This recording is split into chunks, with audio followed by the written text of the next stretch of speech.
ఒక అంశాన్ని ఒక కోణంలోనే చూస్తూ రాసుకొచ్చేసేయడం ఇప్పుడు పత్రికలకు అలవాటైంది. కానీ పాత జర్నలిస్టులకి, నిజంగా జర్నలిజం అలవాటు ఉన్నటువంటి వాళ్ళకి ముందు చూపు ఆలోచన ఉంటుంది. అప్పుడు ఏం జరిగే అవకాశం ఉందన్నది. నేను ఒక్కసారి గుర్తుకు తెచ్చుకుని నా వీడియోస్ రెగ్యులర్గా ఫాలో అయ్యే వాళ్ళకి చాలా రోజుల క్రితం చెప్పా.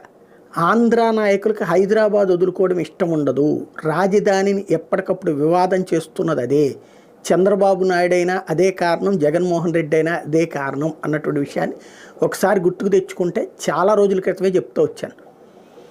ఎందుకు అంటే హైదరాబాద్ అనేటువంటిది ఒక బంగారు బాతు. వీళ్ళందరి ఆస్తులు అక్కడే ఉన్నాయి. చంద్రబాబు నాయుడు, జగన్మోహన్ రెడ్డి, పవన్ కళ్యాణ్ అందరి ఆస్తులు అక్కడే ఉన్నాయి. వీళ్ళందరికీ హైదరాబాద్ వదులుకోవడం ఇష్టం లేదు. హైదరాబాద్ ఉమ్మడి రాజధానిగా ఉన్నంత వరకు అందులో మనకంటూ కొన్ని హక్కులు ఉన్నాయి.